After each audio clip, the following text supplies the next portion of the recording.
Hello, જય શ્રી કૃષ્ણ. તમારું સ્વાગત છે મારા કિચનમાં.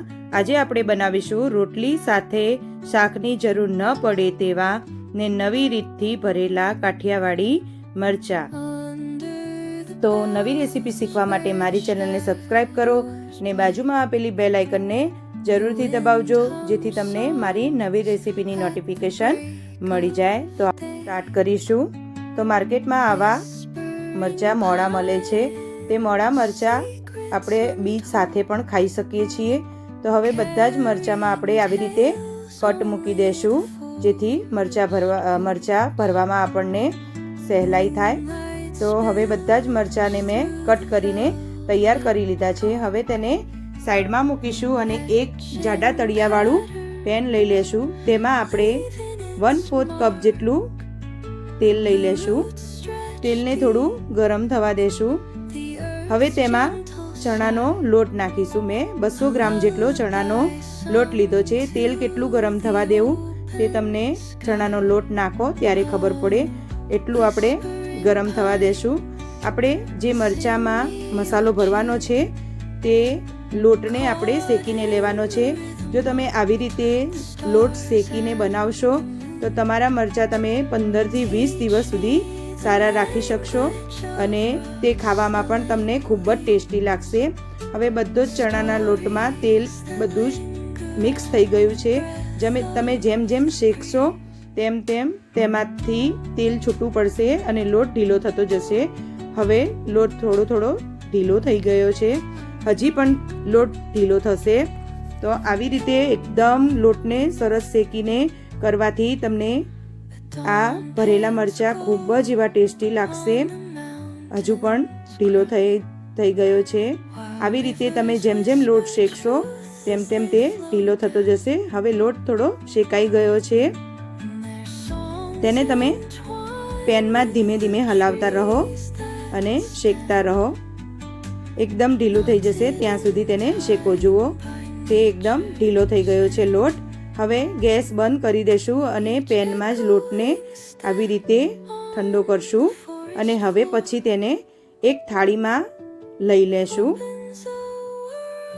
તો હવે આપણો ચણાનો લોટ શેકાઈને તૈયાર થઈ ગયો છે.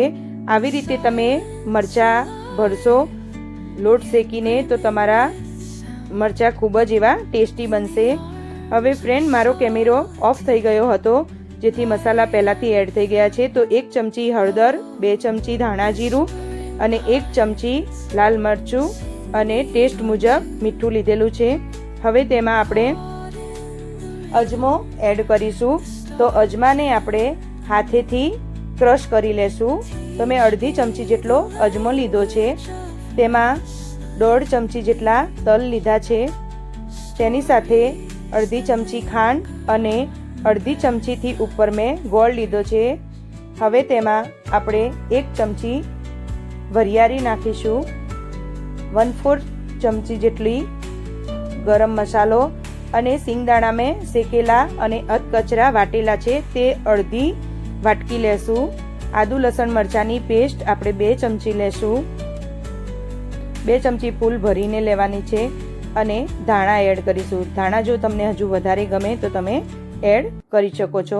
હવે બધું જ વસ્તુ મિક્સ કરી લેશું. ફ્રેન્ડ, તમારે આમાં લીંબુ એડ કરવું હોય તો તમે લીંબુ પણ નાખી શકો છો. મેં અત્યારે એડ કર્યું નથી. ફ્રેન્ડ્સ, આ મસાલાને તમે 1 મહિના સુધી તમે ફ્રીજમાં સ્ટોર કરી શકો છો. કાચની બરણીમાં ભરીને મૂકો તો 1 મહિના સુધી આ મસાલાને કંઈ જ થતું નથી. તો બધું જ મિક્સ કરી અને આપણે મસાલો તૈયાર કરી લેશું. તો આપણો મસાલો કમ્પ્લીટ તૈયાર થઈ ગયો છે. આવી રીતે તમે ભરેલા મરચાં બનાવશો તો તમને ખૂબ જ ટેસ્ટી અને સરસ લાગશે. આ મસાલાથી તમે રીંગણ ભરી શકો છો કે કારેલા ભરી શકો છો. બધું જ ભરશો તો પણ તમારે ખૂબ જ ટેસ્ટી એવા લાગશે. હવે આપણા કટ કરેલા મરચાં લઈ લેશું. મરચાંમાં આપણે તૈયાર કરેલો મસાલો ભરીશું. મસાલો 1 થી 1.5 ચમચી જેટલો મરચાંની અંદર જશે. તો તમે ધીરે ધીરે આવી રીતે ભરી લઈએ.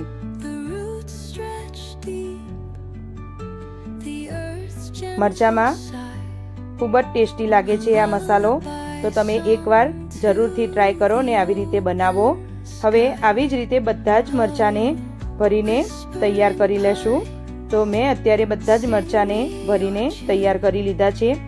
આ મસાલો જે વધ્યો છે તેને આપણે મરચાંમાં એડ કરીશું વઘારતી વખતે, તો તે ખૂબ જ ટેસ્ટી લાગશે અને મસાલાના લીધે થોડો રસો પણ બનશે. હવે આપણે મરચાંને વઘારીશું.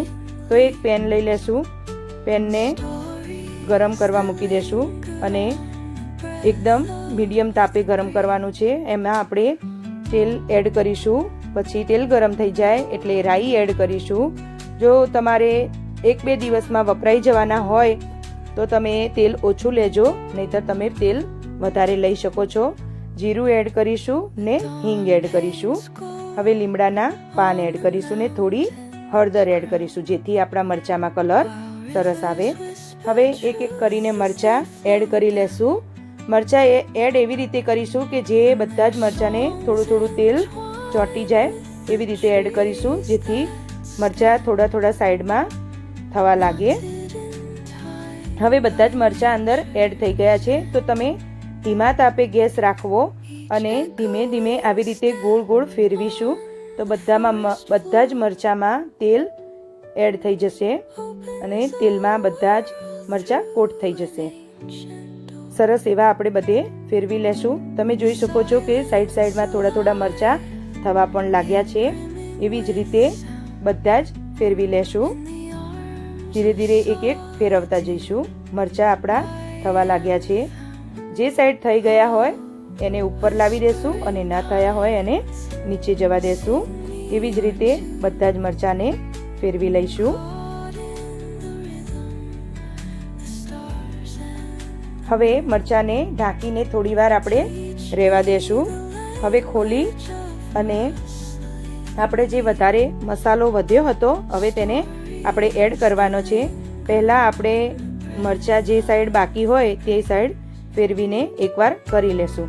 જો આ મરચાં તમે એકલા પણ ખાઈ શકો છો ને રોટલી ભાખરી કે પછી થેપલા સાથે પણ ખાઈ શકો છો, તો તેનો ટેસ્ટ અલગ જ લાગે છે.